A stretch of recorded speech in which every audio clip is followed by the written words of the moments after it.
Good morning. So I'm here to tell you guys today that our environments impact us. That is, like the flowers in the illustration you see behind me, what we take in, those things we see and hear and consume, color our experiences. They shape and inform our standards, and I would assert that they even control in some ways what we aspire to do and be and become. I'm Rena Bradley, and I've spent the past 10 years of my career as a graduate architect working primarily on environments that are here to help create healthy spaces for individuals and communities that are meant to promote their well-being. There we are, a little delay there. The first 4 years of my career I spent working primarily on large hospitals. And I think most of you are going to look at me and say, well, the connection between health and well-being and hospital work is pretty obvious, right? You know, some of you attribute it primarily to the care that you receive while you're in the hospital. And some of you will say, oh, no, Rena, I'm enlightened. I know that if I have permeable surfaces in my hospital room, that it can hold germs and lead to secondary infection, and that contributes to my health and well-being as well, right? End of story. Not quite. Every single item in a hospital room is carefully designed and orchestrated in order to make sure that you guys heal well and get discharged as quickly as possible. Even the placement and the existence of the window has that impact. How many of you know that if you have a hospital room with a view, that it's generally more pleasant, but that it also contributes to your healing and your health? What you see out of that window also has an impact. So having a window, good. Having a window with a view of a brick wall, not so good. And so when you go to that hospital room, having a view of something beautiful, like trees or foliage or even like cute little fuzzy animals, that will cause you to report your pain level lower on the pain scale. It'll result in you taking fewer and lesser doses of certain kinds of medication.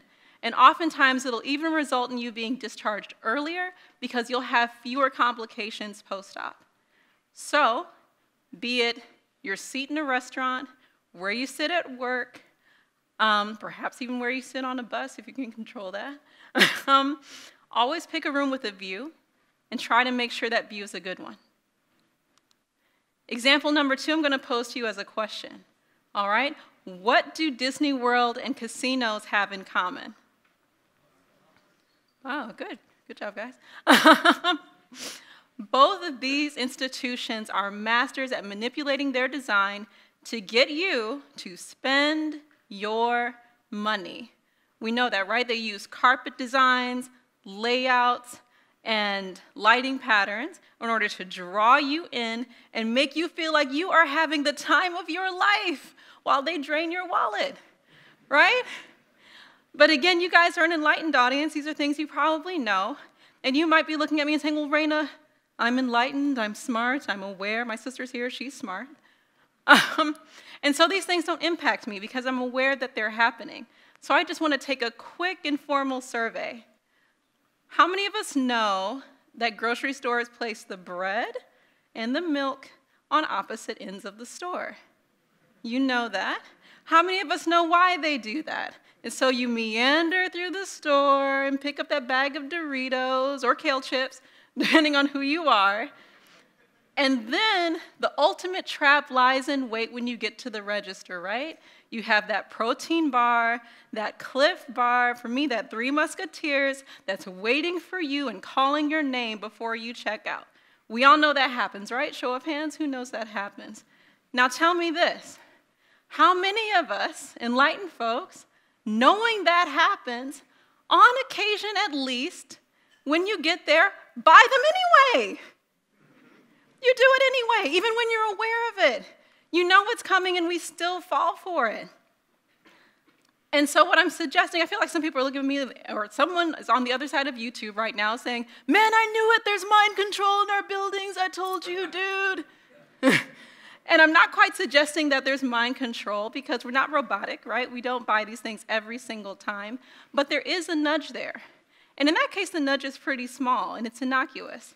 And our environments give us those nudges all the time. And sometimes they're more subtle, and they happen whether we realize it or not. So what happens when those nudges apply to our public space? What happens when they apply to our environments and to the places that we call home?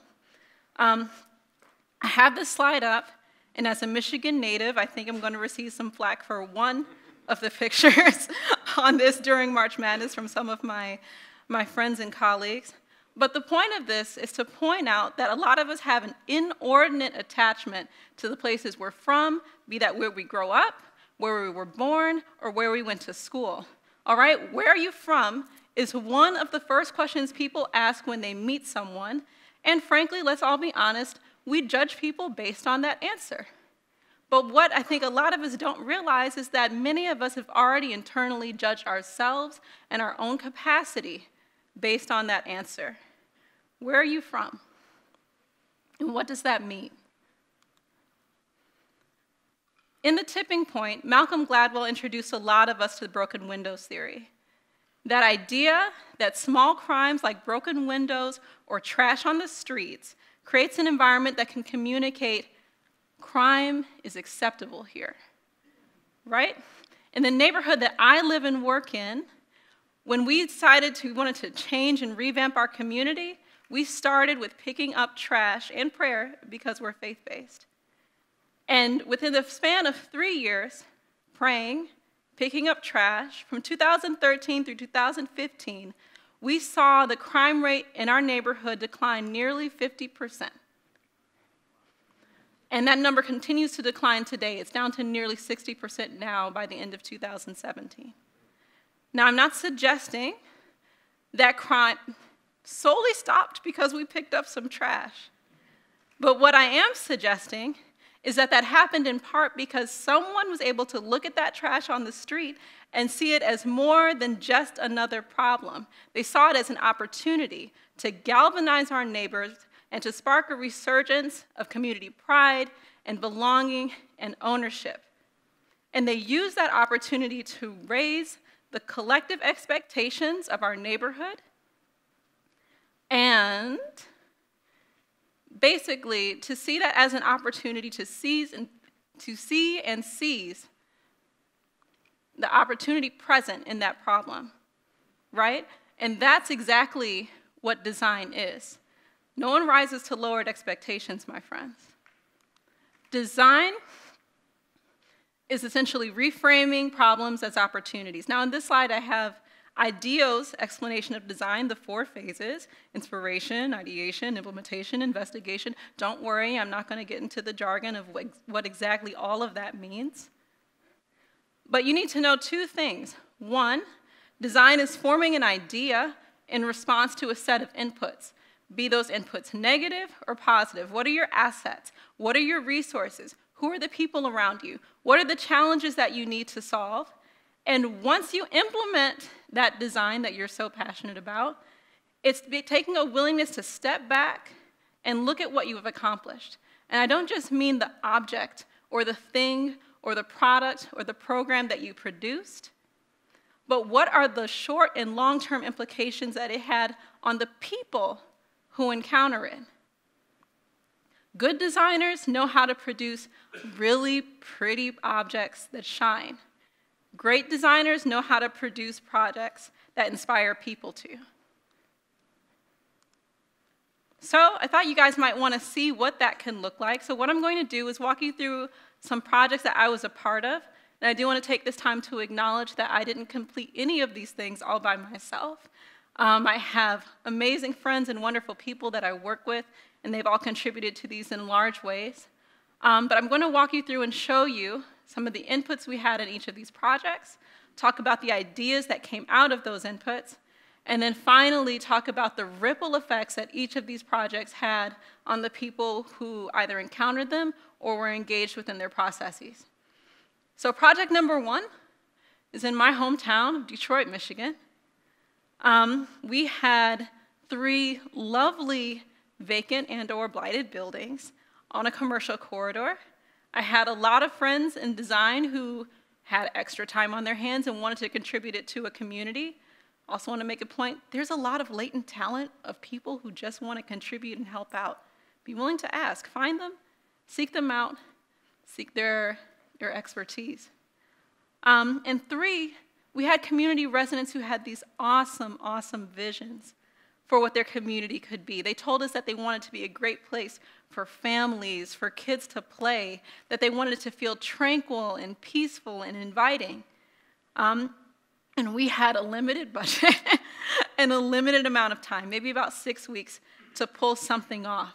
So what we decided to do was to take the dreams of that community and literally place them and splash them on the walls of the community.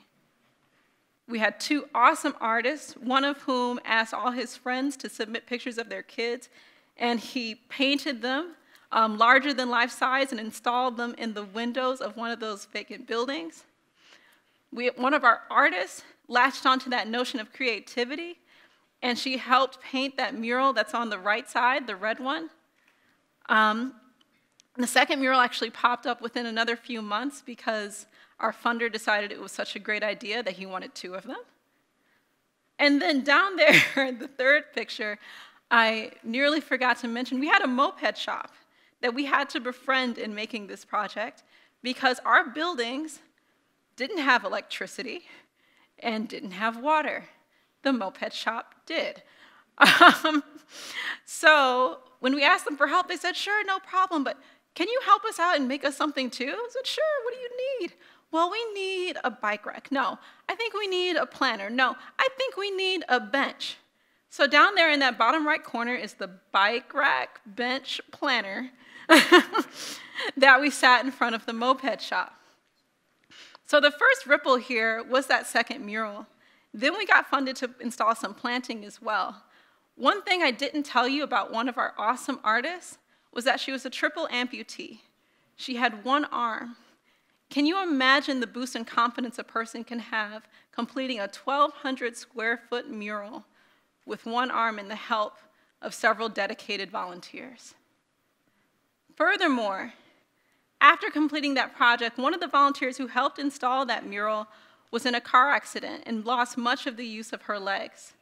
She decided to use art as a means of therapy for her healing, I would assume, inspired in part by the work of that artist. Her first work, her first exhibit, was held just down the street, literally, actually, 2 buildings down from this spot because the building owner understood at that point the impact design can have on a community, and he opened a community art space, and she was the first exhibitor and has gone on to produce work that's now being shown in Chicago. It's an awesome ripple effect, right? Project number 2, this one's right here in Fort Wayne. All right, these are our inputs. So I live in Southeast Fort Wayne and work there. And for those who are familiar, you know it's kind of an underserved community, but for those who aren't, the average median income in our neighborhood is around $25,000 per household. And it's a very young community as well. Nearly 50% of our residents are under the age of 20. So those are 2 of our inputs. Some others are up on the screen here. We have lots of pallets that proliferate our neighborhood. People are kind enough to deliver tires to us free of charge on a regular basis. We have some vacant lots. And then we have very limited play space. I mean, this is a lovely little playground, but it doesn't really accommodate a population where 50% of the people are under the age of 20. And luckily enough for me, I ran into a student at Lawrence Tech University who just happened to have some free time to do an independent design studio one semester. So we pulled all those things together, talked to our community, and came up with this. It's a playground that could be built using the tires and pallets in our neighborhood. So then we took the next step and got the community together, and we built it. And a large portion of the children who are playing in this video are the same children who helped paint the structures that they're playing on, sand them, and fasten them together. So not only is something in their neighborhood that communicates that someone cares about them, but they themselves have an outgrowth of their own effort in their community. And if you want to know what the face of seeing problems as opportunities looks like, it's this. We had a ribbon cutting. This little girl was saying, I got the ribbon! But she went from walking past school every day, past an overgrown lot, to a then mowed and boring lot, to a place that says your community loves and cares about you. Building upon that idea, I'm going to add these two inputs to the pallets and tires in our community. I kind of think of this as milk cartons and unicorns. According to the National Organization of Minority Architects, those African Americans make up 17% of the population in our country. 2% of licensed architects are African American.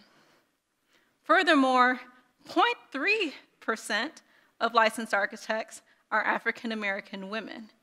We're so rare, we're practically mythical. That's why I say we're unicorns.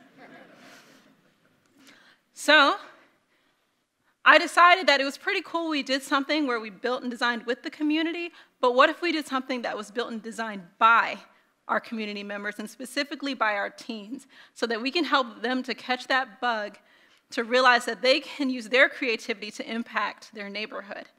I like to show this one. This is one of my kids rocking out in his first structure that he designed with the hashtag architect in training.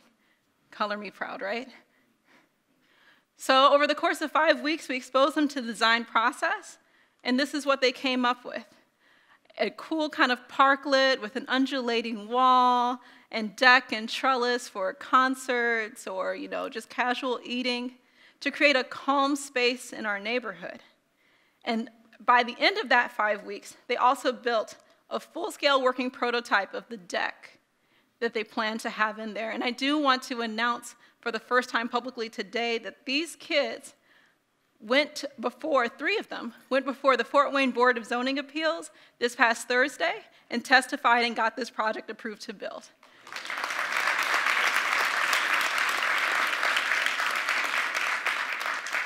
And I also have to tell you that these kids, after camp was over, came back, volunteered with the organization I worked for, and they were some of the primary leaders in constructing that playground that you saw earlier.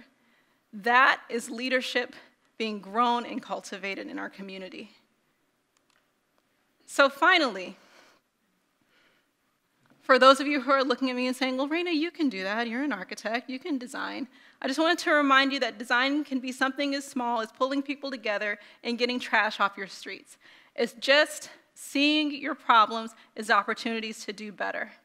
And I just want to encourage you and let you know that you shrinking back serves absolutely no one. We were all born to make manifest the glory that is within us, and it's not just in some of us, it's in every single one. And as you let your own light shine, as you take those bold steps forward, as you see and seize the opportunity in every challenge, as you change your surrounding and circumstances, as you demonstrate your caring, whether unconsciously or otherwise, you give others permission to do the same. And I hope you do so by design. Thank you.